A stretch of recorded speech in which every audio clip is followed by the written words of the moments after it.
معزز ناظرین، السلام علیکم ورحمۃ اللہ وبرکاتہ۔ نحمدہ ونصلی ونسلم علی رسولہ النبی الامین المکین الکریم الحنین الرؤوف الرحیم، اما بعد فاعوذ باللہ من الشیطان الرجیم، بسم اللہ الرحمن الرحیم۔ رب اشرح لی صدری ویسر لی امری واحلل عقدۃ من لسانی یفقہوا قولی، ربی زدنی علما ربی زدنی علما ربی زدنی علما، صدق اللہ العظیم۔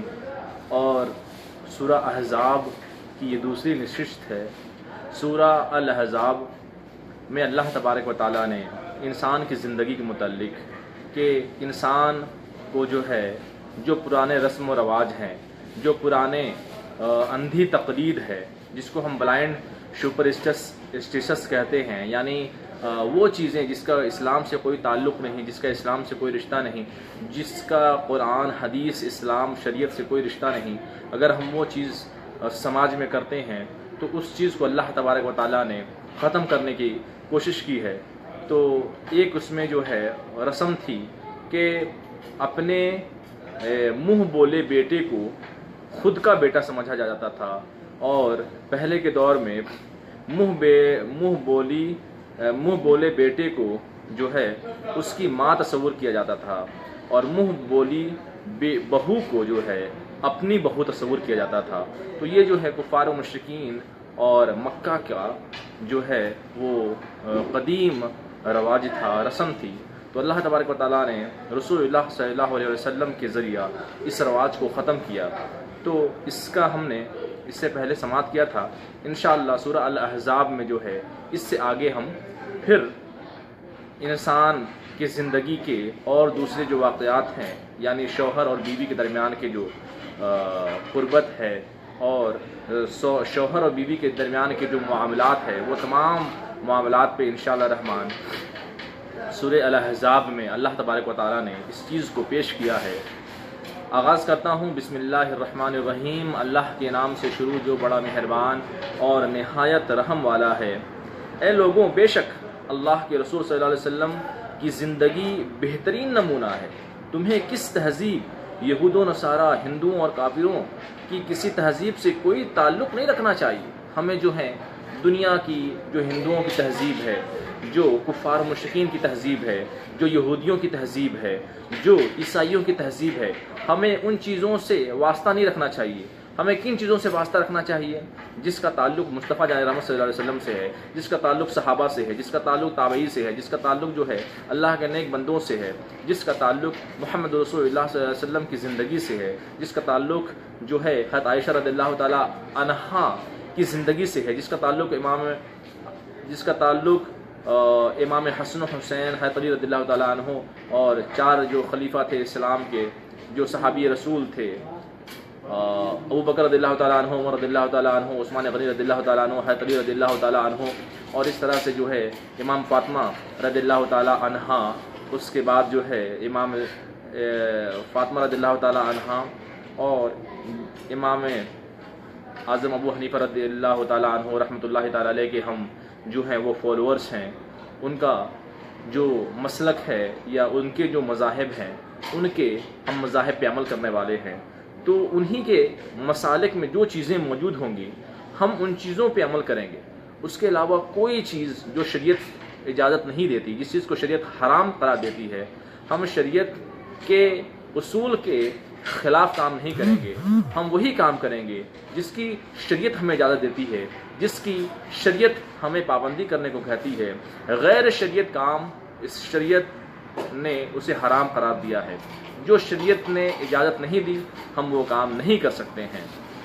تو دیکھیں اللہ تبارک و تعالیٰ نے کیا فرمایا، اے لوگوں، بے شک اللہ کے رسول صلی اللہ علیہ وسلم کی زندگی بہترین نمونہ ہے، یعنی دنیا کی سب سے اچھی جو ہمارے لیے پرسنالٹی ہے، جو شخصیت ہے،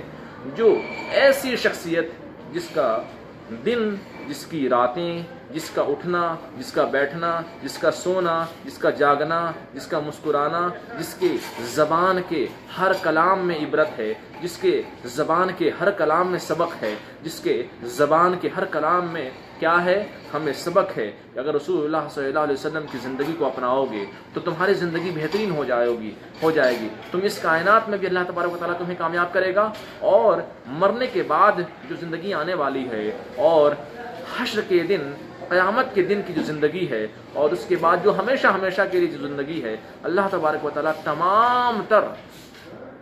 دنوں کے لیے، تمام تر وقتوں کے لیے اللہ تبارک و تعالیٰ تمہیں کامیابی سے نوازے گا، تمہارے قدم میں، تمہارے زندگی میں کامیابی کی بارش کر دے گا۔ کیسے؟ جب تم رسول اللہ صلی اللہ علیہ وسلم کو، محمد رسول اللہ صلی اللہ علیہ وسلم کو اپنی زندگی کا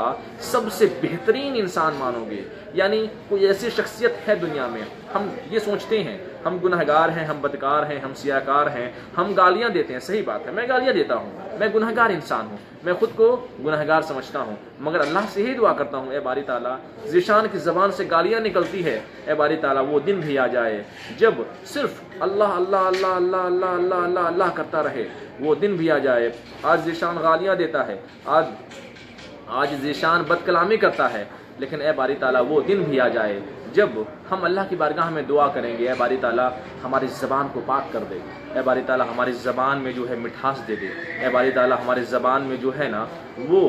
ایک ایسی قوت دے دے کہ ہماری زبان سے جب بھی کوئی جملہ نکلے تو اس سے بھلا ہو، اس سے خیر ہو، اس سے نیکی کی دعوت ہو، اس کے ذریعہ ہم اصلاح کریں، دین کا کام کریں، اللہ کا کام کریں۔ رسول صلی اللہ علیہ وسلم نے جو امت کو کرنے کا وعدہ کیا ہے ہم وہ کام کریں، ہم رسول اللہ صلی اللہ علیہ وسلم کی سیرت حسنہ کو اپنائیں، ہم رسول اللہ صلی اللہ علیہ وسلم کی زندگی کے ہر بہترین عمل کو اپنی زندگی کا کیا بنا لیں، موقف بنا لیں۔ اپنی زندگی جس طرح سے رسول اللہ صلی اللہ علیہ وسلم نے عاجزی کے ساتھ زندگی گزاری، انکساری کے ساتھ زندگی گزاری، توازت کے ساتھ زندگی گزاری، قناعت کے ساتھ زندگی گزاری، یاد الہی کے ساتھ زندگی گزاری، رفاقت کے ساتھ زندگی گزاری، فاقہ کشی کے ساتھ زندگی گزاری، جس طرح سے رسول اللہ صلی اللہ علیہ وسلم نے اپنی بیٹی کا نکاح کیا، جس طرح سے رسول اللہ صلی اللہ علیہ وسلم نے اپنی چاروں بیٹیوں کا نکاح کیا، جس طرح سے رسول اللہ صلی اللہ علیہ وسلم نے کفار و مشرکین کی باتوں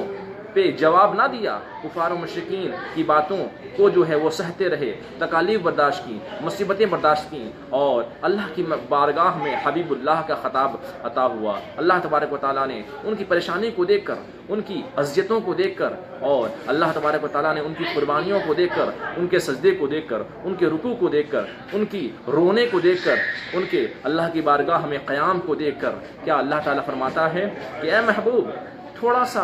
اٹھ کھڑے ہو جایا کر، نماز پڑھ لیا کر، تھوڑا سا قیام کر لیا کر، بس کیونکہ تجھے صبح میں پھر جو ہے وہ تبلیغ کرنا ہوتا ہے، پھر تمہیں اللہ کے دین کی خاطر محنت کرنی ہوتی ہے، تو اللہ تبارک و تعالیٰ رسول اللہ صلی اللہ علیہ وسلم سے یہ کلام کر رہا ہے، اے محبوب آپ اتنا نہ راتوں کو قیام کیا کریں، اتنا زیادہ جو ہے وہ میری عبادتیں نہ کیا کریں، کیوں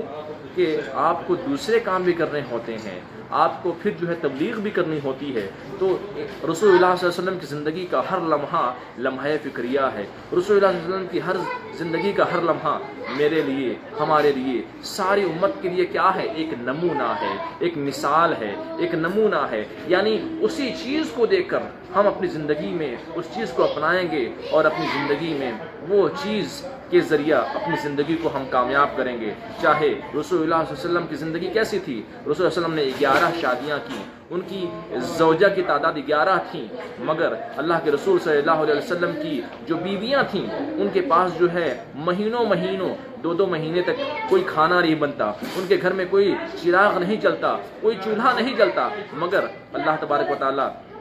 نے رسول اللہ صلی اللہ علیہ وسلم کے ذریعہ یہ نصیحت کی ہے کہ جو ہے تم اللہ کی بارگاہ میں شکریہ ادا کرتی رہو، تم اللہ کی پاکی بیان کرتی رہو۔ یہ دنیا میں اگر تم میرے ساتھ رہنا چاہتی ہو، رسول اللہ صلی اللہ علیہ وسلم نے ساری شریک حیات کو اکٹھا کیا، ساری زوجہ کو اکٹھا کیا، سب کو بلایا اور کہا تمہیں دنیا کی جو نعمتیں چاہتی ہیں لے لو، مگر جو ہے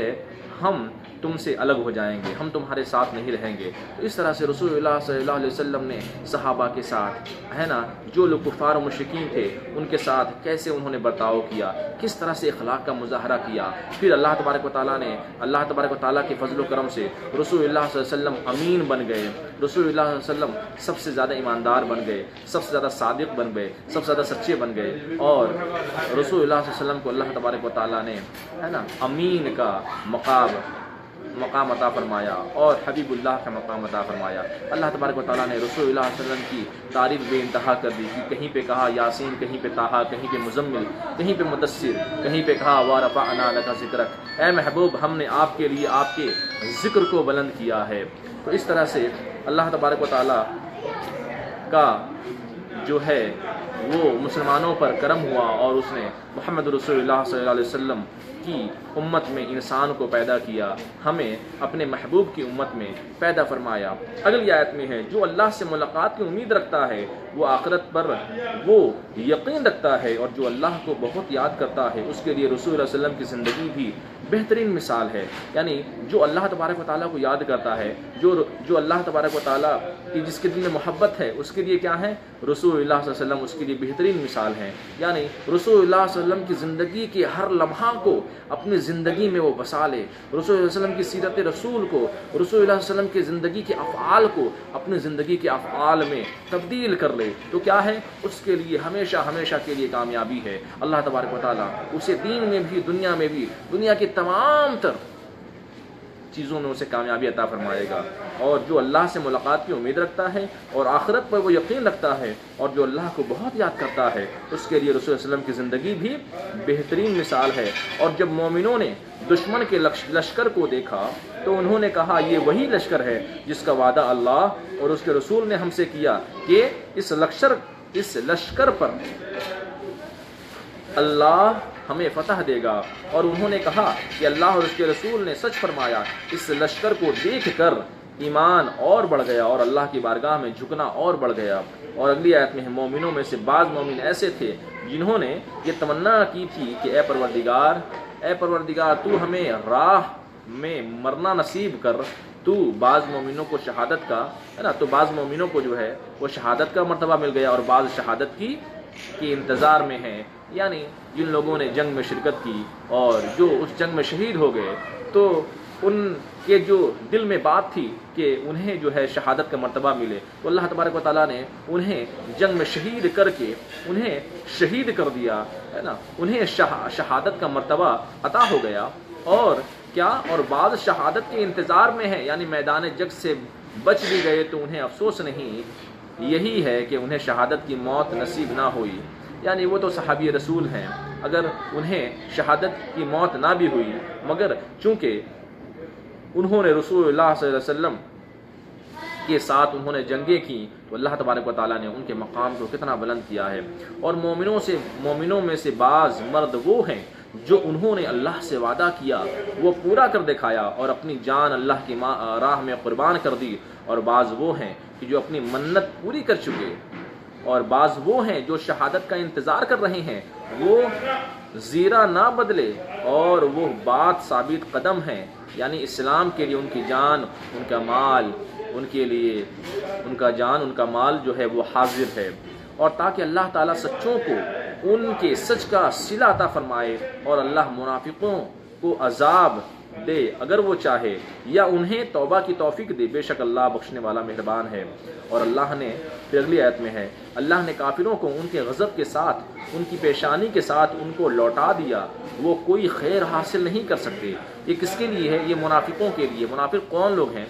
جنہوں نے رسول اللہ صلی اللہ علیہ وسلم سے وعدہ کیا کہ ہم آپ کے ساتھ جنگ میں جائیں گے، مگر وہ جنگ میں نہ گئے اور جو ہیں وہ اپنے گھر چلے گئے، وہ اپنے گھر لوٹ گئے۔ تو اللہ تبارک و تعالیٰ نے منافقوں کا بھی پردہ فاش کر دیا۔ منافقوں کے بارے میں کیا ہے؟ تاکہ اللہ تعالیٰ سچوں کو ان کے سچ کا صلہ عطا فرمائے اور منافقوں کو عذاب دو اگر وہ چاہیں، یا انہیں توبہ کی توفیق دے، بے شک اللہ بخشنے والا مہربان ہے۔ یعنی یہ اللہ تبارک و تعالیٰ کے اوپر ہے، ہو سکتا ہے کہ اللہ تبارک و تعالیٰ ان کی منافقت کی وجہ سے انہیں سزائیں دے، انہیں نہ بخشے، اور ہو سکتا ہے کہ اگر وہ توبہ کریں ان کے دل میں اگر اللہ کا ڈر ہو جائے، خوف ہو جائے، تو ہو سکتا ہے اللہ تبارک و تعالیٰ جو ہے اگر وہ توبہ کریں گے تو اللہ تبارک و تعالیٰ انہیں بخش دے۔ اللہ نے کافروں کو ان کے غضب کے ساتھ ان کی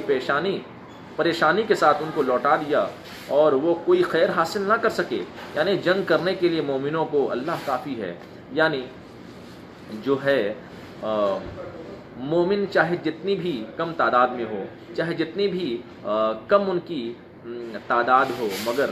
مومن ہونے چاہیے، ان کا ایمان ہونا چاہیے، ان کا عمل ہونا چاہیے، ان کا عقیدہ ہونا چاہیے اللہ پر اور رسول اللہ صلی اللہ علیہ وسلم پر، تو وہ جنگ انہیں فتح حاصل ہوگی۔ اور اللہ قوی ہے، اللہ قوی ہے، غالب ہے۔ اللہ نے اہل کتاب میں سے ایک گروہ کو جن لوگوں نے دشمنوں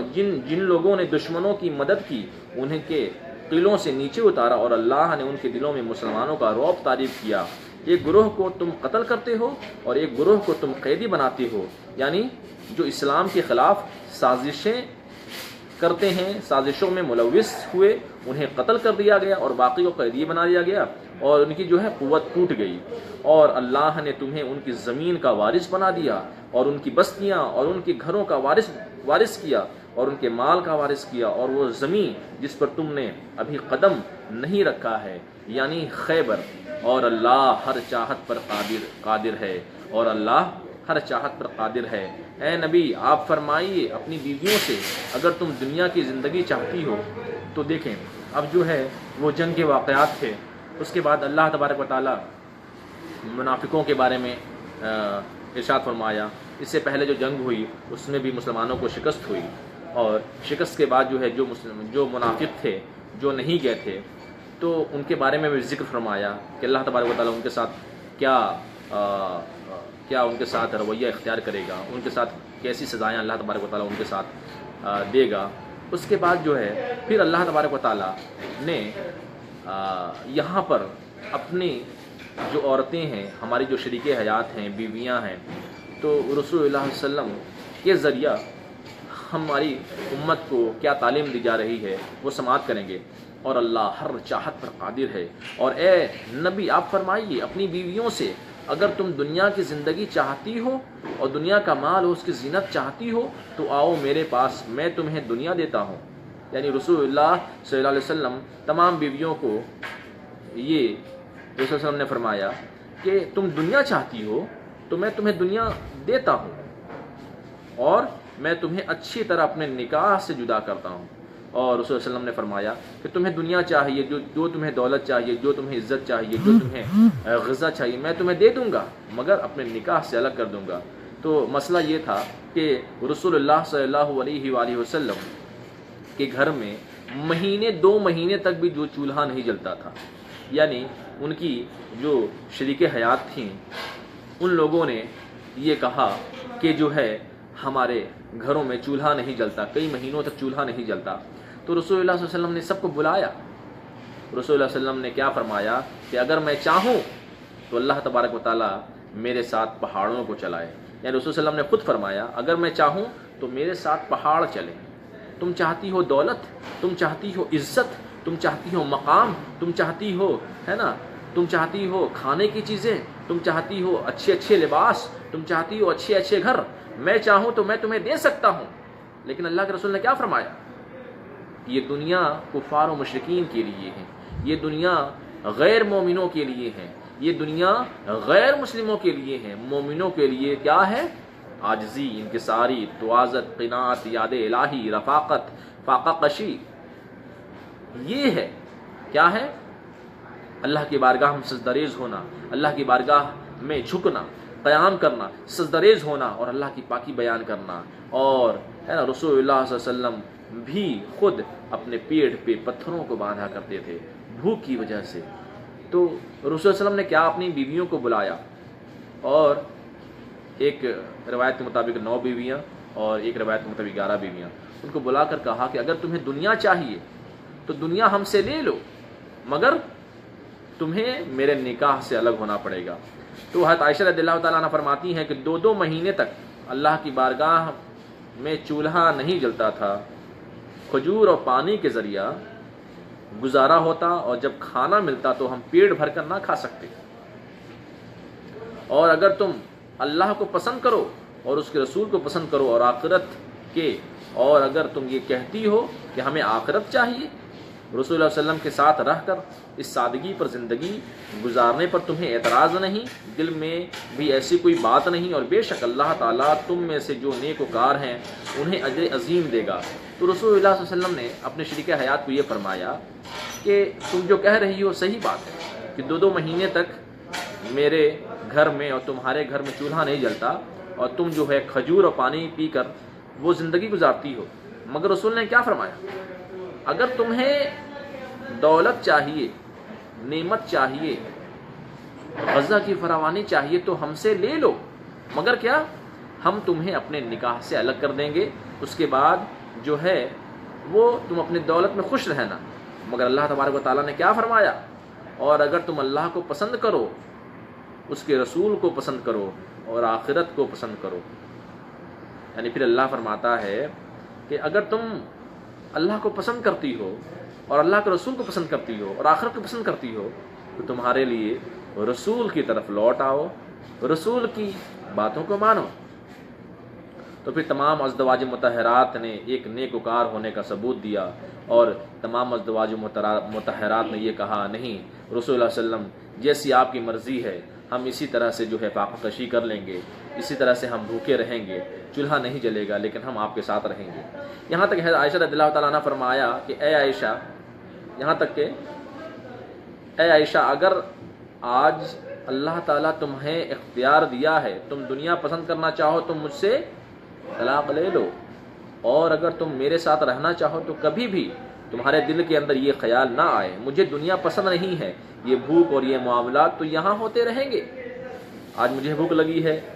کل مجھے زیادہ بھوک لگے گی، پرسوں زیادہ بھوک لگے گی، یہ دنیا کے معاملات ہیں، لیکن کب تک؟ 60 70 80 90 100 سال تک بس. حضرت عائشہ خاموشی سے سنتی رہیں. تمہیں موقع ہے، تم سوچ لو، اپنی سہیلیوں سے مشورہ کر لو. رسول صلی اللہ علیہ وسلم نے اپنی شریک حیات حضرت عائشہ رضی اللہ تعالی عنہا سے کہا کہ تمہیں میں موقع دیتا ہوں، تم موقع لے لو، تمہیں میرے ساتھ رہنا ہے، زندگی گزارنی ہے. اس کا کنڈیشن یہ ہے کہ اسی طرح فاقہ کشی ہوگی. اگر تم چاہتی ہو اللہ تم سے راضی رہے، رسول صلی اللہ علیہ وسلم تم سے راضی رہیں، اور آخرت میں تم چاہتی ہو اللہ تعالیٰ تمہیں بڑا مقام عطا کرے، تو تم ہم سے جو میرا ارادہ ہے اسی طرح زندگی گزارنی ہوگی. کہ حضرت عائشہ خاموشی سے سن رہی تھیں. تمہیں موقع ہے، رسول اللہ فرماتے تمہیں موقع ہے، تم سوچ لو، اپنی سہیلیوں سے مشورہ کر لو اور اپنے والدین سے بھی مشورہ کر لو. اس جملہ میں حضرت عائشہ رضی اللہ تعالیٰ عنہ سے رہا نہ گیا اور پھوٹ پھوٹ کر رونے لگی اور کہنے لگی، یا رسول اللہ صلی اللہ علیہ وسلم، مجھے کسی سے مشورہ کرنے کی ضرورت نہیں ہے، میں اللہ سے راضی ہوں، میں اللہ سے راضی ہوں اور آپ سے بھی راضی ہوں. تمام ازدواج مطہرات کے یہی جملے تھے. اسی سے وہ خواتین کو عبرت حاصل کرنا چاہیے جو اپنے شوہر سے مطالبہ کرتی ہیں کہ مجھے سونے چاہیے، مجھے سونے کے ہار چاہیے، مجھے کنگن چاہیے، مجھے جو ہے پیر کی بالیاں چاہیے، ناک کی بالیاں چاہیے، مجھے اچھے اچھے کپڑے چاہیے، مجھے جو ہے پر منتھ 20,000 روپے چاہیے. یعنی فرمائش وہ کرتی رہتی ہیں اور اس طرح سے جو ہے وہ اپنے شوہر کو پریشان کرتی ہیں اور شوہر کا احترام نہیں کرتی، شوہر سے زبان درازی کرتی ہیں، گستاخیاں کرتی ہیں، ان سے بدتمیزی کرتی ہیں، ان سے ڈیمانڈ کرتی ہیں، تو شکوہ شکایت کرتی ہیں، اپنے شوہروں کو پریشان کرتی ہیں. تو ایک باحیا جو عورت ہوگی نا، جیسے حالات ہوں، جیسے بھی حالات ہوں، اسی میں زندگی گزارنے کا وہ ڈھنگ رکھتی ہے. نبی اکرم صلی اللہ علیہ وسلم کی شان رسالت ہے کہ میں چاہوں تو یہ پہاڑ میرے ساتھ چلیں، مگر اس کے باوجود آپ نے فرمایا مجھے دنیا پسند نہیں ہے. رسول نے کیا فرمایا؟ مجھے دنیا پسند نہیں ہے، میں سادگی سے زندگی گزارنا چاہتا ہوں، میں عاجزی، انکساری، تواضع، قناعت سے زندگی گزارنا چاہتا ہوں. پھر اگلی آیت میں، اے نبی کی بیویوں، اگر تم میں سے کوئی کھلے گناہ میں مرتکب ہوئی تو انہیں دوگنا گناہ عذاب دیا جائے گا. یعنی رسول اللہ صلی اللہ علیہ وسلم کی بیویاں پاک ہیں، رسول اللہ علیہ وسلم کی بیویاں ساری کائنات کی ماں ہیں. یعنی ہم جو امت ہیں، رسول اللہ علیہ وسلم کی ہم امت ہیں، تو نبی کی جو بیویاں ہیں وہ تمام امت کی ماں ہوتی ہیں، تو ہماری مائیں ہیں. ان پہ جو ہے نا، ان کی شکل کو کسی نے نہیں دیکھا ہوگا. ان تمام آیت کے آ جانے کے بعد ہو سکتا ہے کہ پہلے ان کی شکل کو کسی نے دیکھ لیا ہو یا کبھی وہ باہر نکل گئی ہوں کسی کام کے واسطے، مگر جب یہ آیت اتری اس کے بعد جو ہے تمام ان کی بیویوں نے پردہ اور زیادہ کر لیا تھا. یہ آگے آپ کو پتہ چلے گا. اے نبی کی بیویوں، اگر تم میں سے کوئی کھلے گناہ میں مرتکب ہوئی تو انہیں دوگنا عذاب دیا جائے گا. یعنی چونکہ ان کا مقام بھی بلند ہے، ان کا مرتبہ بھی بلند ہے، ان کی عظمت بھی بلند ہے۔ اسی لیے اللہ تبارک و تعالیٰ نے کیا فرمایا، اگر تم سے کوئی بھی خطا ہو گئی تو جو عام عورت ہے، جو عام امتی ہے، جو عام خاتون ہے، اس سے دگنا تمہیں گناہ دیا جائے گا، اور اللہ پر عذاب دینا آسان ہے۔ اس کا یہ مطلب نہیں کہ حضور کے شریک حیات نے حضور کے جو حقوق ادا نہیں کیے اور حضور کی باتیں نہ مانی، حضور کی باتوں کی خلاف ورزی کی، معاذ اللہ، نعوذ باللہ من ذالک، ایسا کبھی نہیں ہوا ہے نا، ایسا ہرگز نہیں تھا، بلکہ یہ تعلیم دی گئی ساری امت کی عورتوں کو، بلکہ یہ ترغیب دی گئی ساری امت کی عورتوں کو کہ دیکھو رسول اللہ صلی اللہ علیہ وسلم کی بیویاں کتنی پاک ہیں، کتنی بڑے اعلیٰ مقام پہ ہیں، جن کی طہارت کا فرشتے جواب دیتے ہیں، جن کی طہارت کا خود رسول اللہ صلی اللہ علیہ وسلم اس کا جواب دیتے ہیں۔ مگر اللہ تبارک و تعالیٰ نے قرآن کی آیات کے ذریعہ یہ ہمیں بتایا کہ نبی کی عورتوں کے ساتھ یہ معاملہ ہے تو تم اپنی بیویوں کو ہے نا اس طرح سے بے شرمی اور بے حیا کا مظاہرہ کیوں کرتے ہو؟ یعنی تمہاری عورتیں وہ کھلے بازار میں بغیر نقاب کے گھومتی ہیں، چست چست کپڑے پہن کے گھومتی ہیں، جینس پینٹ پہن کے گھومتی ہیں، بد کلامی کرتی ہیں، بد زبانی کرتی ہیں، بد اخلاقی کرتی ہیں، مگر تم اسے منع کیوں نہیں کرتے؟ اب دیکھو رسول اللہ علیہ وسلم کی شریک حیات کے بارے میں اللہ فرماتا ہے کہ تم جو ہے اگر تم نے تھوڑی سی بھی ہلکی سی بھی کوئی بھی غلطی کی تمہیں اس کا دگنا عذاب دیا جائے گا، اور اللہ پہ عذاب دینا آسان ہے۔ اور اگر ان آیتوں کے نازل ہونے کے بعد رسول صلی اللہ علیہ وسلم کی بیویاں اکثر پوری زندگی گھر سے ہی نہ نکلیں، تو جب یہ آیت نازل ہوئی سورہ الاحزاب کی جو یہ آیت نازل ہوئی رسول صلی اللہ علیہ وسلم کی شریک حیات پہ، تو رسول صلی اللہ علیہ وسلم کی بیوی گھر سے باہر ہی نہیں نکلی، جیسا کہ قرآن کریم میں اور شریعت میں بھی رسول صلی اللہ علیہ وسلم نے یہ ارشاد فرمایا ہے، علماء دین نے، مفسرین نے، محدثین نے، محققین نے یہ ارشاد فرمایا ہے کہ عورتیں بھی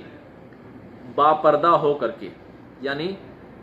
ایسا پردہ جس کے ذریعہ ان کی شکل چھپی ہو اور ان کے جسم کے اعضاء دکھائی نہ دیتے ہوں، تو باپردہ ہو کر بھی وہ خاتون اگر ضرورت پڑے تو وہ جا کر اپنے سامان خرید سکتی ہے، اگر اس کا شوہر نہ ہو، غیر حاضر ہو، تو وہ گھر سے باہر جا کر سامان وغیرہ خرید سکتی ہے۔ مگر جب یہ آیت نازل ہوئی اس کے بعد جو ہے تمام رسول صلی اللہ علیہ وسلم کی شریک حیات نے جو ہے ایسا پردہ کیا گھر سے باہر ہی نہ نکلے۔ تو قرآن نے انبیاء کی بیویوں کو مومنوں کی ماں قرار دیا ہے، جیسا کہ ہم جانتے ہیں جتنے بھی انبیاء ہیں، جتنے بھی رسول ہیں، ان تمام رسولوں کی جو بیویاں ہیں وہ ہماری مائیں ہیں، وہ ہماری ماں ہیں، اور تم میں سے جو کوئی عدت اللہ اور اس کے رسول کی، جو کوئی عورت اللہ اور رسول کی فرما بردار رہے گی اور وہ اچھے عمل کرے گی، ہم اسے اس کا ثواب دگنا عطا فرمائیں گے۔ وہاں پہ تو اگلی آیت میں کیا فرمایا، اگر تم سے کوئی بھی بے پردگی ہوئی، کوئی بھی تم سے گناہ مرتکب ہوئے تو ہم اسے دگنا عذاب دیں گے۔ اور پھر اللہ کی بیویوں کے، رسول اللہ علیہ وسلم کی بیویوں کے بارے میں اللہ نے ارشاد فرمایا کہ جو رسول صلی اللہ علیہ وسلم کی بیویاں اگر نیک عمل کریں گی تو عام عورتوں کے مقابلے انہیں دوگنا جو ہے وہ ثواب عطا فرمائے گا، اور ہم اسے عزت والی روزی جنت عطا فرمائیں گے۔ اے نبی کی ازدواج مطہرات، تم عام عورتوں کی طرح نہیں ہو کیا؟ اے نبی کی شریک حیات، نبی کی بیویاں، تم عام عورتوں کی طرح نہیں ہو، تمہارا مقام و مرتبہ بہت بلند ہے، بہت بالا ہے، بہت اعلیٰ ہے، بڑے مقام پہ تم فائز ہو۔ اگر تم اللہ سے ڈرتی رہو بس تم گفتگو میں ایسی نرمی پیدا کرو کہ جس کے دل میں بیماری ہے وہ کوئی غلط امید اپنے دل میں محسوس کرے۔ یعنی جب کسی عورت کو ضرورتاً کسی نامحرم سے گفتگو کرنی پڑ جائے تو سادگی سے گفتگو کرے گا، اس میں لچک اور بناوٹ اور انداز نہ ہو، جس سے جو ہے اللہ تعالیٰ رب العالمین نے منع فرمایا ہے کہ جیسا کہ آپ دیکھ لیں کہ آج کل کی خواتین ہیں، آج کل کی جو لڑکیوں کا انداز ہے وہ کیا کرتی ہیں، وہ منہ کو ایٹ کر بات کرتی ہیں، وہ منہ کو جو ہے نا اور جسم کے اعضاء کو، ہاتھ کو ہلا کر، جسم کو ہلا کر، گردن کو ہلا کر، اپنے بال کو ہلا کر، جو ہے پیر ہلا کر، جسم کے اعضاء کو وہ ہے نا حرکت دے کر کے بات کرتی ہیں، اس لیے کہ مرد جو ہے وہ اس کی طرف اٹریکٹ ہوں، مرد جو ہے وہ اس کی طرف دیکھیں اور اس کی حرکت کو دیکھیں اور اس کی بے حیائی کو دیکھ کر جو ہے اس سے خوش ہوں۔ تو اس طرح سے جو ہے رسول اللہ نے قرآن کریم میں کیا فرمایا، اگر تم اللہ سے ڈرتی ہو بس تم گفتگو میں ایسی نرمی پیدا کرو کہ جس کے دل میں بیماری ہے وہ کوئی غلط امید اپنے دل میں محسوس کرے۔ یعنی کسی کا دل اگر گندا ہے، کسی کا دل اگر ناپاک ہے، تو تم اتنی نرم گفتگو کرو کہ بس اپنی بات ختم کر کے اسے چلے جاؤ، اس سے ٹیڑھی میڑھی بات اور جو ہے اس سے دوسرے طریقے سے بات نہیں کرو، جو بات کرنی ہے سیدھی بات کرو۔ بھائی مجھے یہ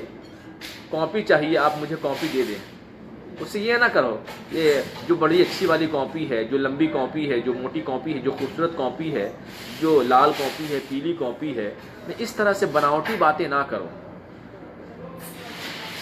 بناوٹی باتیں کرنے سے اللہ تبارک و تعالیٰ نے کیا منع فرمایا ہے۔ اور تمام امت کے روحانی بیٹے یعنی رسول کی زوجہ کے، اور عورت اگر نعت پڑھتی ہو، اس کی آواز نامحرم سنتے ہوں تو نامحرم سننا اور مردوں کو سننا بھی جو ہے وہ صحیح نہیں ہوتا ہے نا۔ نعت اگر کوئی عورت پڑھتی ہے تو یہ شریعت کے مسائل ہیں کہ اگر کوئی نعت پڑھتی ہو عورت، تو چونکہ نعت تو رسول صلی اللہ علیہ وسلم کی تعریف ہے، رسول صلی اللہ علیہ وسلم کی توصیف ہے، مگر اگر یہ نعت کوئی لڑکی پڑھ رہی ہو تو اس کی سریلی آواز کی وجہ سے انسان مرد کے دل میں کچھ الگ کیفیات ہوتی ہیں، تو اس کی وجہ سے جو ہے عورتوں کو منع کیا گیا ہے۔ اور رسول صلی اللہ علیہ وسلم نے ارشاد فرمایا، جس طرح پانی کھیتی کو اگاتی ہے اسی طرح گانے دل میں نفاق کو پیدا کرتے ہیں۔ ہاں پھر اگلے آیت میں، ہاں تم ان لوگوں سے دستور کے مطابق گفتگو کیا کرو، یعنی جو سسٹم ہے، جو گفتگو ہے، تم آفس کام کرنے کے لیے جاؤ، تم سرکاری محکمے میں کام کرو، مگر جو تمہارا کام ہے وہ کام جو محاسب اگر ہو، تم اگر اکاؤنٹنٹ ہو تو اکاؤنٹنٹ کا کام کرو، تمہارا ایکسل شیٹ میں کام ہوتا ہے، تمہارے سافٹ ویئر میں کام ہوتا ہے، تم اپنے سافٹ ویئر میں کام کرو، حجاب میں جاؤ، سافٹ ویئر کام کرو، کام کر کے سیدھے گھر آ جاؤ، ہے نا۔ تو اس کے اللہ نے کیا فرمایا ہے، ہاں تم ان لوگوں سے دستور کے مطابق گفتگو کرو اور تم اپنے گھروں میں ہی ٹھہری رہو، یعنی بلا ضرورت اپنے گھر سے نہ نکلو۔ اور جو ہے صحابیہ کا دور تھا، پاک تھا، معاشرہ ہے اور حضور کی آمد ہے، یعنی ابھی تو یہ فیشن پرستی ہے، یہ کھلی آزادی ہے، یہ لیبرٹی ہے، یہ بے حیائی ہے، یہ جو ہے یہ بے حیائی کا ماحول ہے، لیکن اس وقت جو ہے وہ ٹیکنالوجی وغیرہ کچھ بھی نہیں تھی، مگر اس کے باوجود اللہ تبارک و تعالیٰ نے انبیاء کی بیویوں کو یہ ارشاد فرمایا کہ کیا تم کیسے گفتگو کرو اور تم اپنے گھروں میں ہی ٹھہری رہو، یعنی بلا ضرورت اپنے گھر سے باہر نہ نکلو۔ یعنی انبیاء کی جو بیوی ہیں وہ ساری کائنات کی ماں ہیں، اور ان کی پاکی، ان کی صفائی کے بارے میں ساری کائنات جو ہے وہ اس کے گواہ ہیں، خود رسول صلی اللہ علیہ وسلم گواہ ہیں، خود تمام صحابہ گواہ ہیں، مگر اس کے باوجود اللہ تبارک و تعالیٰ ان کو یہ فرما رہا ہے، کیونکہ ان کے ذریعے تمام امت کو یہ بات سمجھنے کا موقع ملے گا کہ دیکھو نبی اکرم صلی اللہ علیہ وسلم کی بیوی کا دامن کتنا پاک تھا، مگر اس کے باوجود اللہ تبارک و تعالیٰ نے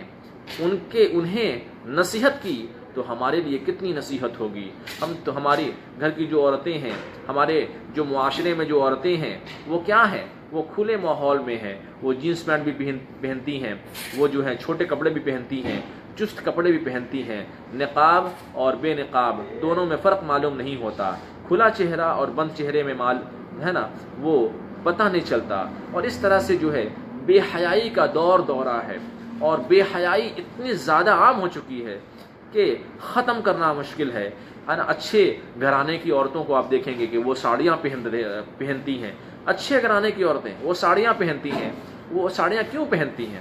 ان کی جب ساڑیاں پہنتی ہیں تو آپ دیکھتے ہیں کہ عورتوں کا پیٹ نظر آتا ہے، عورتوں کی جو کمر نظر آتی ہے، عورتوں کے جسم کے اعضاء نظر آتے ہیں، وہ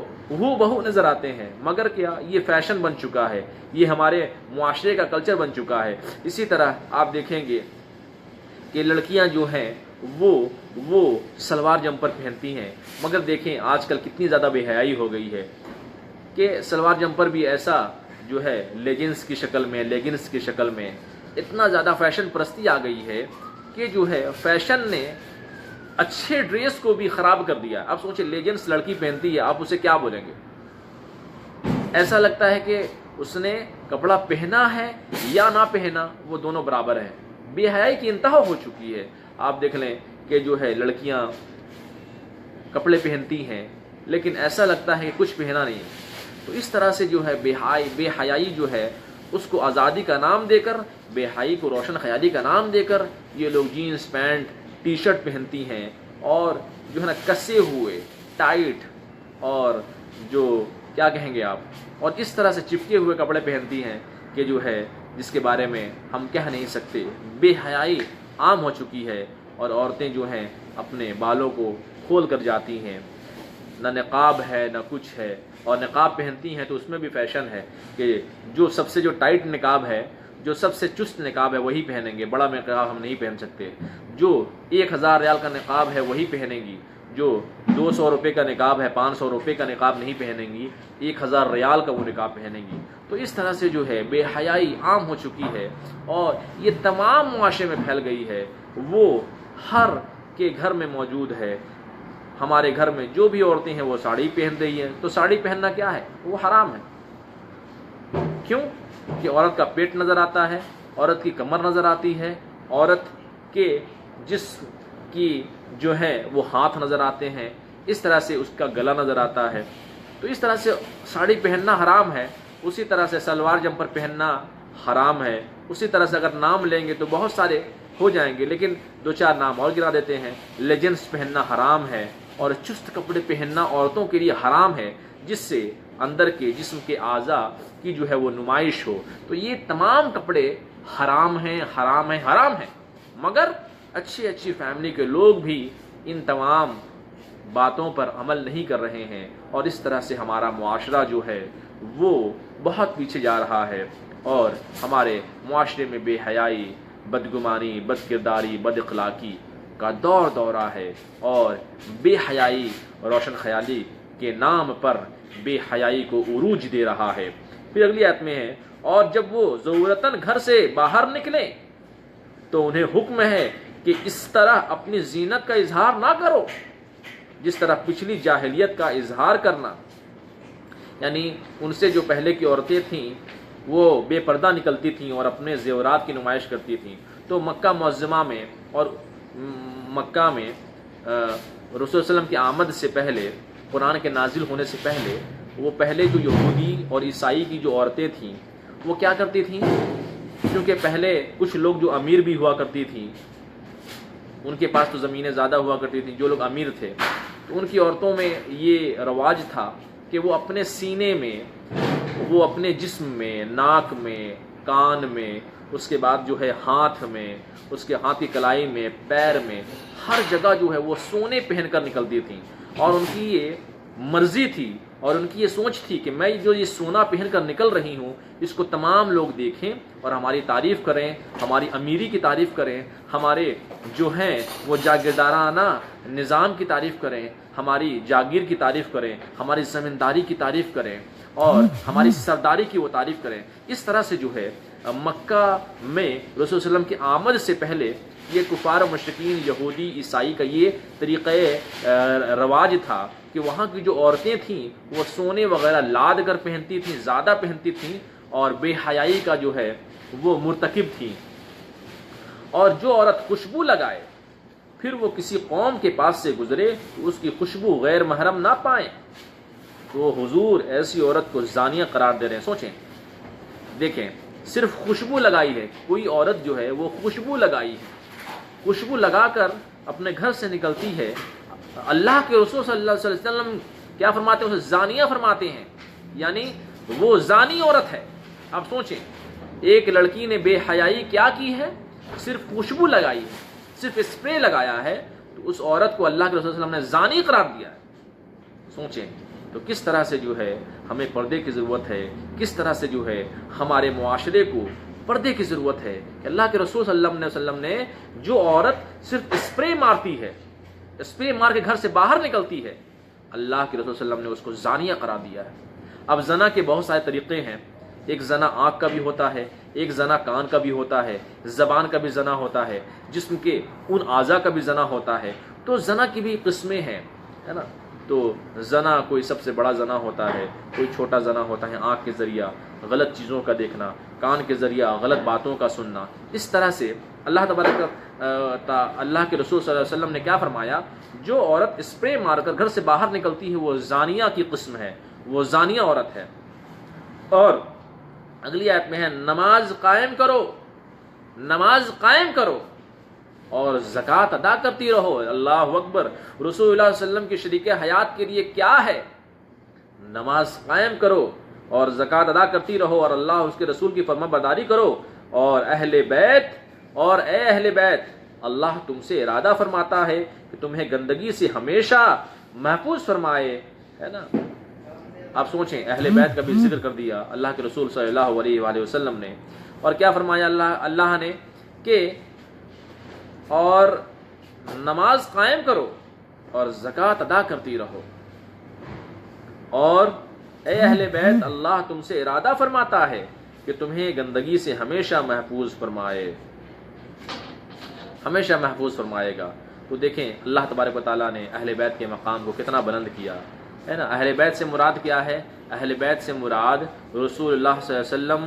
ان کی بیٹیاں، ان کی بیویاں، اور رسول اللہ علیہ وسلم کی بیٹیوں کے جو بچے ہیں، ان کو ہم اہل بیت کہتے ہیں. تو اس طرح سے جو ہے اہل بیت، ان کو اہل بیت کہتے ہیں. یعنی رسول اللہ علیہ وسلم کی جو خاص اپنی جو فیملی ہے، خاندان ہے، ان کو قرآن نے اہل بیت کہا. اور یہ کہا کہ اللہ تبارک و تعالیٰ تمہیں محفوظ رکھے گا. تمہیں اللہ تبارک و تعالیٰ کیا، تمہیں دنیا کی تمام تر برائیوں سے محفوظ رکھے گا. بس تم کیا کرو، نماز قائم کرو اور زکوٰۃ ادا کرتی رہو. تو حضرت ام سلمہ ام المومنین رضی اللہ تعالیٰ عنہ وہ بھی داخل ہوئے، ہے نا. تو ام سلمہ بھی جو ہے اہل بیت میں داخل ہوئے اور کہا یا رسول اللہ صلی اللہ علیہ وسلم، آپ نے ان سب کو اہل بیت میں داخل کیا، تو کیا تم اہل بیت میں ہی ہو؟ تو ام سلمہ کو بھی رسول اللہ صلی اللہ علیہ وسلم نے کہا ہاں تم بھی اہل بیت میں ہی ہو. تو اللہ تعالیٰ نبی کے گھر والوں ازدواج مطہرات سے خطاب ہے. اللہ تعالیٰ تمہیں گندگی سے بچانا چاہتا ہے، اس لیے تمہیں احتیاطیں بتائی گئیں اور پردے کا حکم دیا گیا ہے. کوئی یہ نہ سمجھے کہ ان سے کوئی شرکہ امکان تھا یا نہیں، اس لیے انہیں مرد پردے کا حکم دیا گیا. نعوذ باللہ من ذالک. وہ تو پاکیزہ ہیں، وہ تو گناہوں سے پاک ہیں، وہ تو صاف ہیں، وہ تو شریعت کی پابند ہیں، وہ تو اللہ اور رسول کے حکم کے مطابق کوئی کام کرتی ہی نہیں ہیں. مگر یہ اللہ تبارک و تعالیٰ نے ساری انسانیت کو، ساری قوم کو اور رسول صلی اللہ علیہ وسلم کی امت کو یہ پیغام دیا کہ دیکھو میں نبی اور رسول صلی اللہ علیہ وسلم کی اہلیہ، شریک حیات اور اہل بیت کو یہ مشورہ دے رہا ہوں کہ تم ایسا کرو گی تو اللہ تبارک و تعالیٰ تم کو ہمیشہ محفوظ رکھے گا اور اللہ تبارک و تعالیٰ تمہیں دگنا ثواب عطا فرمائے گا اور اللہ تبارک و تعالیٰ تمہیں اپنا قرب عطا فرمائے گا، اپنا محبوب بندہ اور اپنے محبوب بندوں کی فہرست میں شامل فرمائے گا اور شیطانوں کے قریب بھی نہیں آ سکتا. یہ مقام و مرتبے اور بلندی کے لیے ہے نا. یعنی اہل بیت اور رسول صلی اللہ علیہ وسلم کی شریک حیات اور جو لوگ بھی رسول صلی اللہ علیہ وسلم کی خاندان سے ریلیٹڈ ہیں، اللہ تبارک و تعالیٰ ان کے مقام کو بڑا بلند کیا ہوا ہے اور شیطان ان کے قریب بھی نہیں آ سکتا. مگر اس کے باوجود بھی جو ہے اللہ تبارک و تعالیٰ نے نصیحت کی ہے پوری انسانیت کو اور اللہ تعالیٰ ہمیں خوب پاکیزہ کرنا چاہتا ہے. یہ پردے کا حکم مزید پاکیزگی کے لیے ہے. اللہ اکبر. آپ سوچیں اللہ تبارک و تعالیٰ کا کلام کس طرح سے خوبصورت ترین ہے. اللہ نے کیا فرمایا؟ اور اللہ تعالیٰ ہمیں خوب پاکیزہ کرنا چاہتا ہے، پاکیزہ کرنا چاہتا ہے، خوب پاکیزہ کرنا چاہتا ہے، خوب پاکیزہ کرنا چاہتا ہے. یہ پردے کا حکم مزید پاکیزگی کے لیے ہے. اور یاد کرو ان آیتوں کو جو تمہارے گھروں میں پڑھی جاتی ہیں اور اللہ تعالیٰ خوب تمہیں پاکیزہ کرنا چاہتا ہے. یعنی یہ پردے کا جو حکم دیا گیا ہے تمہاری بیویوں کو، یہ تمہارے عمل کو، یہ تمہاری زندگی کو، یہ تمہاری شخصیت کو اور زیادہ پاک و صاف کرنا چاہتا ہے. اور یاد کرو ان آیتوں کو جو تمہارے گھروں میں پڑھی جاتی ہیں. ازدواج کے حجرے وہ عظیم مقامات ہیں کہ جن جبرائیل علیہ السلام جن پر جبریل علیہ السلام وہاں قرآن لے کر آتے اور ان کا وہ مقام کہ جبریل امی بھی بغیر اجازت کے گھر میں داخل نہ ہوتے. تو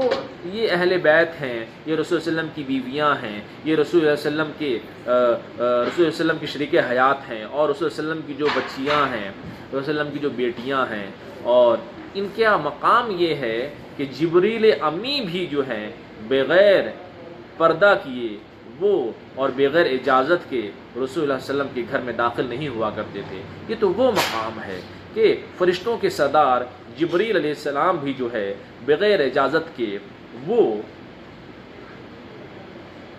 ازدواج مطہرات کے گھر میں داخل نہیں ہوا کرتے تھے. اور حکمت کی باتیں جو تمہارے گھروں میں بیان کی جاتی ہیں اسے یاد رکھو،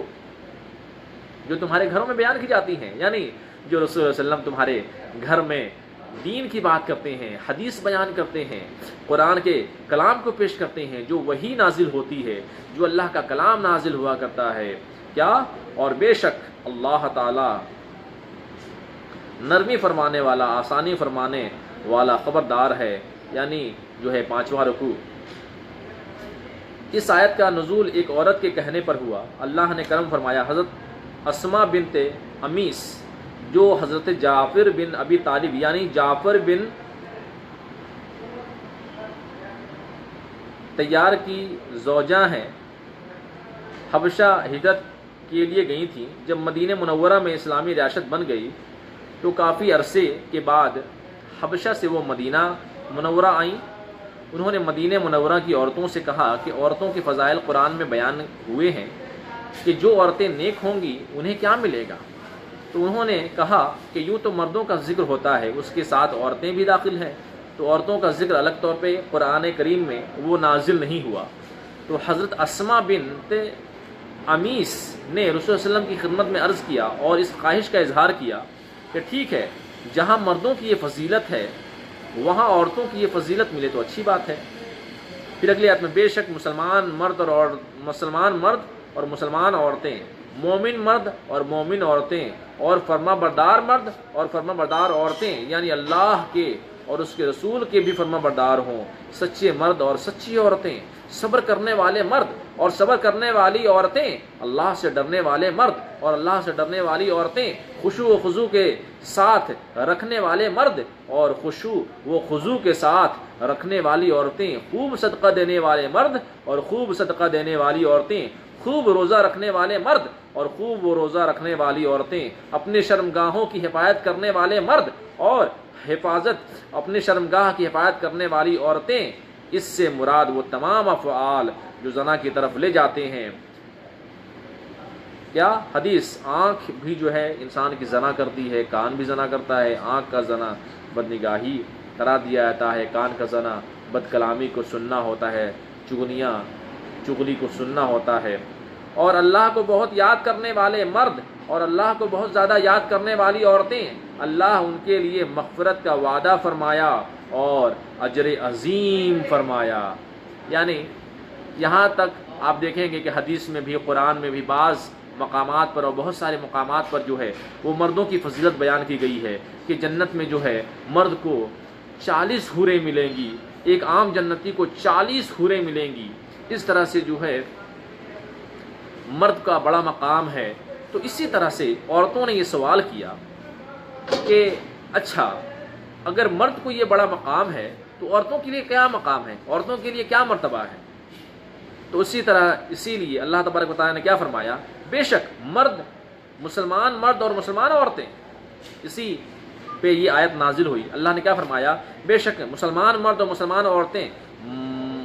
مومن مرد اور مومن عورتیں، اور فرما بردار مرد اور فرما بردار عورتیں، یعنی اللہ کے اور اس کے رسول کے بھی فرما بردار وہ ہوں گے. سچے مرد اور سچی عورتیں، صبر کرنے والے مرد اور صبر کرنے والی عورتیں، اللہ سے ڈرنے والے مرد اور اللہ سے ڈرنے والی عورتیں، خشوع و خضوع رکھنے والے مرد اور خشوع و خضوع رکھنے والی عورتیں، خوب صدقہ دینے والے مرد اور خوب صدقہ دینے والی عورتیں، خوب روزہ رکھنے والے مرد اور خوب روزہ رکھنے والی عورتیں، اپنی شرمگاہوں کی حفاظت کرنے والے مرد اور حفاظت کرنے والی عورتیں، اللہ کو بہت یاد کرنے والے مرد اور اللہ کو بہت یاد کرنے والی عورتیں. اللہ نے ان کے لیے مغفرت کا وعدہ فرمایا ہے، اللہ نے ان کے لیے مغفرت کا وعدہ فرمایا ہے اور اجر عظیم کا وعدہ فرمایا ہے۔ اور اگلی آیت میں ہے، اس سے پہلے مسلم شریف کی حدیث ہے کہ اللہ کی بارگاہ میں جھکا ہوا اور مومن یقین رکھنے والا ہے نا۔ مسلم کا معنی کیا ہوتا ہے؟ آپ دیکھ رہے ہیں، مسلم لفظ مسلم ہے، اس کا معنی کیا ہوتا ہے؟ اللہ کی بارگاہ میں جھکا ہوا۔ اور مومن لفظ کا معنی کیا ہوتا ہے؟ یقین رکھنے والا، اللہ کے فرمان اور رسول کو دل و جان سے یقین رکھنے والا۔ جسے ہم کہتے ہیں نا وہ مسلم ہے لیکن ابھی مومن نہیں ہوا، یعنی وہ اللہ کی بارگاہ میں جھکا ہوا ہے لیکن کیا؟ یقین رکھنا اور اللہ کے فرمان اور رسول اللہ علیہ وسلم کو دل و جان سے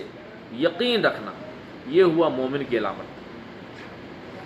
اور اگلی آیت میں ہے کہ اللہ اور اس کے رسول کی فرما برداری کرنے والا، اللہ اکبر، سچ بولنے والا، صبر کرنے والا، صدقہ دینے والا، خشوع و خضوع کرنے والا، روزہ رکھنے والا اور اپنی عصمت کی حفاظت کرنے والا۔ اور اگلی آیت میں ہے، مومن مرد اور مومن عورتوں کے لیے ہرگز یہ جائز نہیں کہ جب اللہ اور اس کے رسول کسی معاملہ کا فیصلہ کریں تو وہ ان کے حکم کے بارے میں کوئی بھی خیال اپنے دل میں لائیں، کوئی کجی وہ اپنے دل میں محسوس کریں، اس کے لیے جائز ہی نہیں۔ اللہ تبارک و تعالیٰ نے جو فیصلہ کر دیا وہ اٹل ہے۔ اللہ تبارک و تعالیٰ بڑی شان والا ہے، بڑی رحمت والا ہے، بڑے کرم والا ہے۔ اللہ تبارک و تعالیٰ بخشنے والا مہربان ہے۔ اور جو اللہ اور اس کے رسول کی نافرمانی کرے، غور کریں کہ دن رات کتنی نافرمانیاں ہم کرتے ہیں۔ ہم غور کریں کہ ہم رات دن کتنی نافرمانیاں کرتے ہیں۔ صبح جب آغاز ہوتا ہے تو ہم فجر کی نماز قضا کر دیتے ہیں، اللہ کو ناراض کر دیتے ہیں، اللہ ہم سے خفا ہو جاتا ہے، مگر پھر بھی اللہ تبارک و تعالیٰ کا ہر لمحہ کرم ہوتا ہے۔ مومن مرد اور مومن عورتیں کے لیے یہ ہرگز یہ جائز نہیں کہ جب اللہ اور اس کے رسول کسی معاملہ کا فیصلہ کریں تو وہ ان کے حکم کے بارے میں کوئی بھی خیال اپنے دل میں لائیں۔ پھر اگلی آیت میں ہے، اور جو اللہ اور اس کے رسول کی نافرمانی کرے، غور کریں کہ دن رات کتنی نافرمانیاں انسان کرتا ہے، اور بے شک وہ کھلی گمراہی میں ہو گیا۔ اور یاد کیجئے اے محبوب صلی اللہ علیہ وسلم، جب آپ کہہ رہے تھے اس حضرت زید سے جس پر اللہ نے انعام کیا اور جن پر آپ بھی انعام کیا اور انہیں آزاد کر دیا، غلام تھے، غلامی سے آزاد کیا آپ نے اسے، غلام کی حیثیت سے نہیں بلکہ اپنے بیٹوں سے، غلام کی حیثیت سے آپ نے پیار نہیں کیا بلکہ اتنا پیار کیا جیسا کہ وہ آپ کا بیٹا ہو، جیسے اپنے بیٹوں سے پیار کرتے ہیں۔ آپ اس وقت کو یاد کیجئے جب آپ نے زید سے فرمایا، پھر اگلی آیت میں، اپنی بیویوں کو طلاق نہ دے، اپنی بیوی زید سے فرمایا۔ رسول صلی اللہ علیہ وسلم نے ایک بچے کو جو پالا تھا، اس کا نام زید تھا، وہ کھو گیا تھا، وہ بھلا گیا تھا جس کو ہم کہتے ہیں۔ تو لوگ تلاش کرتے ہوئے آئے تو رسول صلی اللہ علیہ وسلم نے اس کی بہت خدمت کی، اپنے پاس رکھا، اس کو پالا پوسا۔ تو وہ زید کی رسول صلی اللہ علیہ وسلم نے شادی کروائی، تو وہ زید جسے شادی کروائی اس سے بنا نہیں، تو اس کو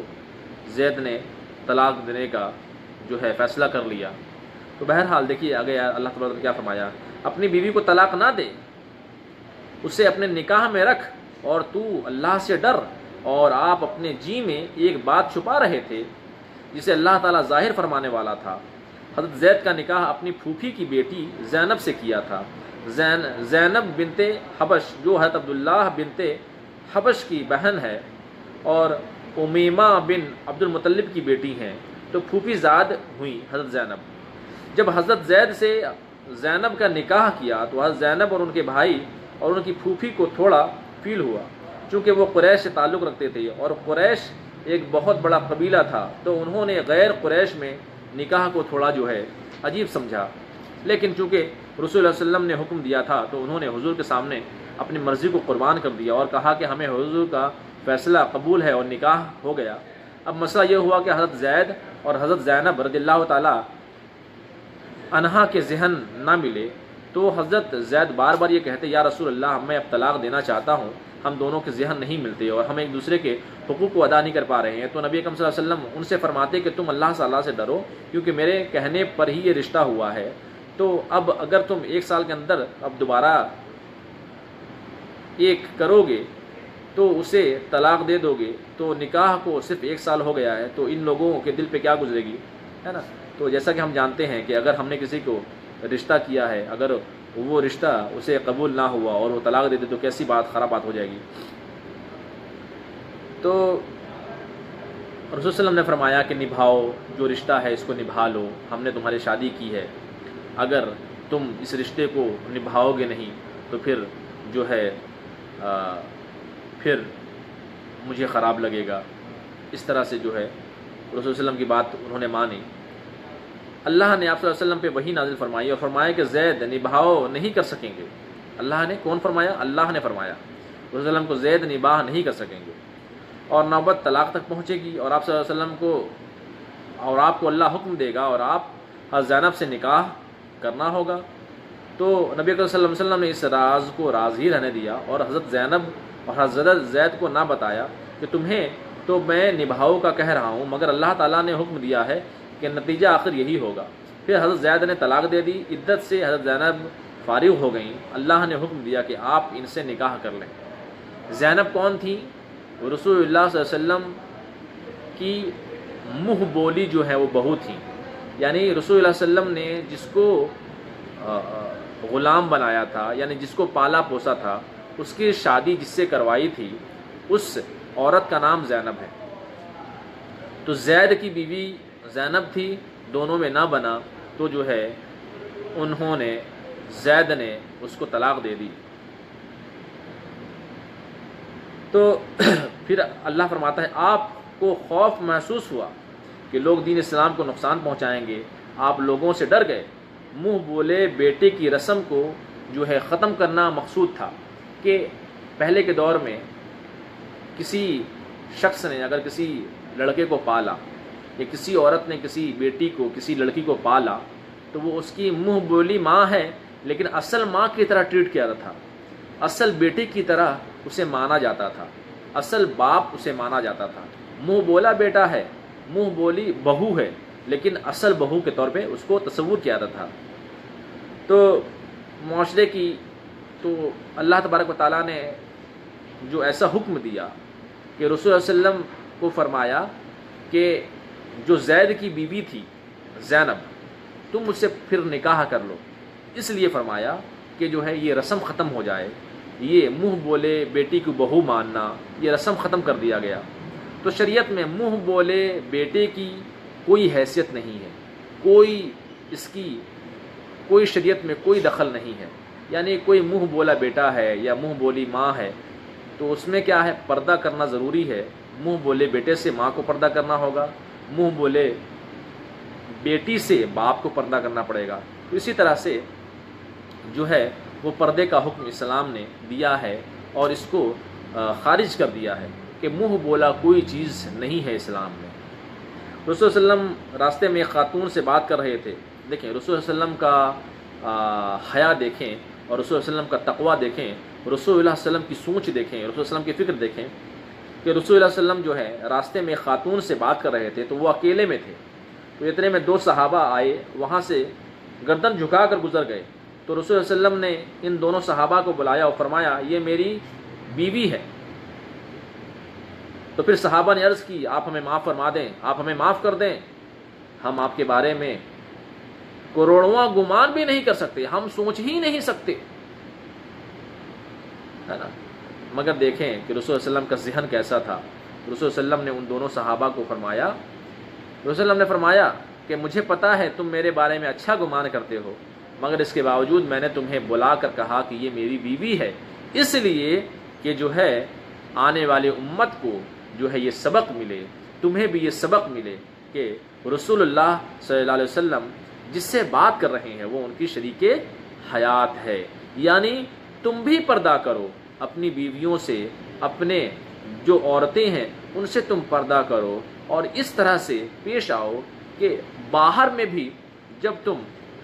اپنی شریک حیات کے ساتھ گھومو تو لوگ یہی کہیں کہ ہاں اس کی وہ شریک حیات ہے، اس کی وہ محرم ہے کے ساتھ وہ ہے، ایسا نہ سمجھیں کہ وہ نام محرم کے ساتھ ہے۔ تو اس لیے جو ہے عبرت کے لیے تمہیں بلا کر کہہ دیا کہ تم عبرت کرو، اس سے عبرت حاصل کرو کہ رسول اللہ صلی اللہ علیہ وسلم ہونے کے باوجود، سید الانبیاء ہونے کے باوجود یہ ہمیں بلا کر یہ کہہ رہے ہیں کہ دیکھو یہ ہماری بیوی ہے۔ تو یہ تقویٰ تھا، یہ پرہیزگاری تھی رسول اللہ صلی اللہ علیہ وسلم کی۔ اور پھر اگلی آیت میں ہے اللہ تعالیٰ ہی زیادہ مستحق ہے کہ آپ اس سے ڈریں، یعنی مراد یہ ہے کہ جب یہ رسم ختم کرنی ہے اور اس کا ختم کرنا ضروری ہے، لازمی ہے، تو ٹھیک ہے، امکان ہے کہ دشمن افواہ پھیلائیں، مگر ہمیں اس کی پرواہ نہیں کرنی چاہیے۔ رسول صلی اللہ علیہ وسلم کا مقام اور ان کی ازدواج کا مقام یہ ہے کہ ان کے خواب میں بھی شیطان نہیں آ سکتا، یعنی رسول صلی اللہ علیہ وسلم کے خواب میں بھی شیطان نہیں آ سکتا ہے، اور رسول صلی اللہ علیہ وسلم کے ازدواج کا بھی یہ مقام ہے، اللہ تبارک و تعالیٰ نے فرمایا کہ ان کے خواب میں بھی شیطان نہیں آ سکتا۔ ہمارے تو خون میں شیطان بسا ہوا ہے، ہمارے تو زبان میں شیطان ہے، ہم تو بد کلامی کرتے ہیں، غلط الفاظ کا استعمال کرتے ہیں، مگر اللہ تبارک و تعالیٰ نے اپنے محبوب کو اور ان کی شریک حیات کو اور اہل بیت کو یہ مقام عطا فرمایا کہ جو ہے ان کے قریب شیطان بھی نہیں آتے۔ تو مقصد یہ تھا کہ اپنے منہ بولے بیٹے سے نکاح کروانا اللہ تعالیٰ کا یہ مقصد تھا۔ رسول اللہ صلی اللہ علیہ وسلم نے اپنی منہ بولے بیٹے کی بہو سے، منہ بولے بیٹے کی بیوی سے اس لیے نکاح کیا کہ جو ہے یہ رسم جو ہے وہ ہمیشہ کے لیے ختم ہو جائے۔ انشاءاللہ رحمان پھر کل جو ہے اس سے آگے ہم ذکر کریں گے۔ تو اللہ تبارک و تعالیٰ سے ہم یہی دعا کرتے ہیں کہ اے باری تعالیٰ ہمیں سورہ احزاب کی جو ہے وہ تمام تر نعمتوں سے نوازے، اور جو ہمارے سماج میں غلط رسم ہے ان کو ختم کریں۔ واخر دعوانا الحمدللہ۔